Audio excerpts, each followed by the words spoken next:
Shalom Bapak Ibu yang dikasihi Tuhan, kita bersyukur pagi hari ini kita boleh bangun pagi di hari yang baru ini karena anugerah, karena kasih karunia Tuhan. Mari sebelum kita memulai aktivitas kita sepanjang hari ini, mari kita berdoa untuk kita menaikkan syukur kepada Allah kita. Mari kita berdoa.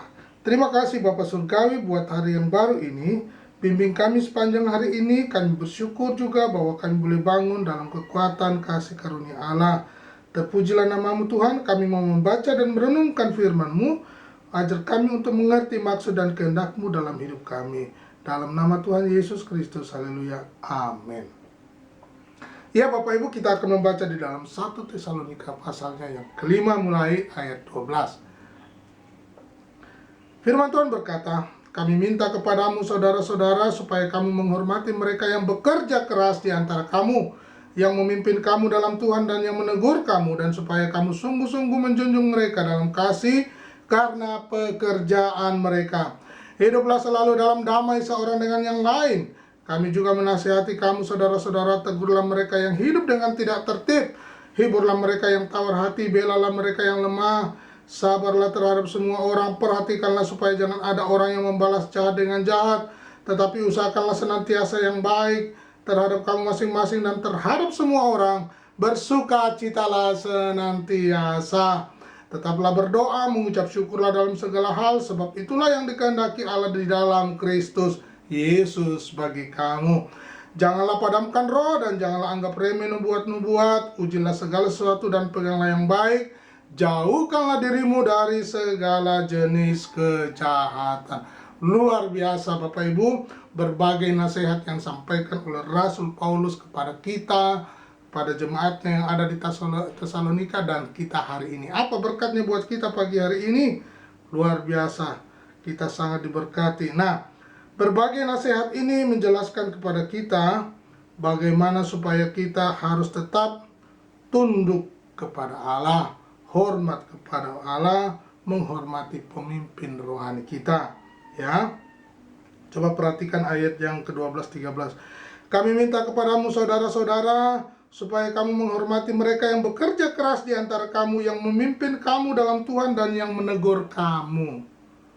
Dan supaya kamu sungguh-sungguh menjunjung mereka dalam kasih karena pekerjaan mereka. Hiduplah selalu dalam damai seorang dengan yang lain. Contoh orang yang bekerja keras dalam pelayanan. Nah, siapakah contohnya? Coba kita lihat Roma 16 ayat 6 berkata, salam kepada Maria yang telah bekerja keras untuk kamu. Salam kepada Trifena dan Trifosa yang bekerja membanting tulang dalam pelayanan Tuhan. Salam kepada Persis yang ku kasihi, yang telah bekerja membanting tulang dalam pelayanan Tuhan. Inilah orang-orang yang disebutkan dalam Alkitab, orang-orang yang kalau zaman sekarang itu full time, mereka overtime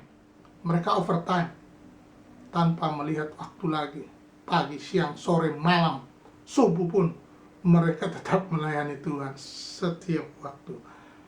Mereka bekerja keras, ya. Nah, kita perhatikan pertanyaannya, apa dasar dalam melakukan pekerjaan Tuhan itu? Jangan sampai hanya bekerja tapi tidak mengerti apa yang dia kerjakan. Nah, coba kita baca dalam 1 Korintus 15 ayat 10 sampai 11. Tetapi karena kasih karunia Allah, aku adalah sebagaimana aku ada sekarang, dan kasih karunia yang dianugerahkannya kepadaku tidak sia-sia. Sebaliknya aku telah bekerja lebih keras daripada mereka semua, tetapi bukannya aku, melainkan kasih karunia Allah yang menyertai aku. Sebab itu baik aku maupun mereka, demikianlah kami mengajar, dan demikianlah kamu menjadi percaya. Wah, ini yang kita harus mengerti, dan kita harus pahami bahwa kita bisa bekerja keras karena ada dasarnya kasih karunia Allah. Bekerja berdasarkan kasih karunia Allah. mendasari bahwa kita bisa bekerja semua karena kasih karunia Tuhan. Kita masih diberi kesempatan hidup itu karena kasih karunia Tuhan. Jadi syukurilah, bersyukurlah. Hidup kita ini sementara saja. Hidup kita ini ada waktunya, ada batasnya. Jadi selama kasih karunia itu masih ada dalam hidup kita, mari kita bekerja untuk memuliakan Tuhan, ya. Nah, selanjutnya Bapak Ibu, di dalam Ibrani 13 ayat 17 berkata, taatilah pemimpin-pemimpinmu dan tunduklah kepada mereka, sebab mereka berjaga-jaga atas jiwamu sebagai orang-orang yang harus bertanggung jawab atasnya. Dengan jalan itu, mereka akan melakukannya dengan gembira, bukan dengan keluh kesah, sebab hal itu tidak akan membawa keuntungan bagimu. Nah, ini dia. Jadi kita harus mentaati para pemimpin rohani kita. Kita juga harus saling menasihati sesama kita hamba Tuhan, kepada jemaat, dan juga kita harus semakin giat di dalam Tuhan secara pribadi, ya, giat untuk menyampaikan kabar baik, giat untuk melakukan hal yang baik, membangun diri kita, memberitakan kabar baik, ya, karena selagi masih ada kesempatan. Nah, pertanyaannya, ya, di dalam 1 Yohanes 4 ayat 1 sampai 6 berkata, saudara-saudaraku yang kekasih, janganlah percaya akan setiap roh, tetapi ujilah roh-roh itu, apakah mereka berasal dari Allah, sebab banyak nabi-nabi palsu yang telah muncul dan pergi ke seluruh dunia. Demikianlah kita mengenal roh Allah.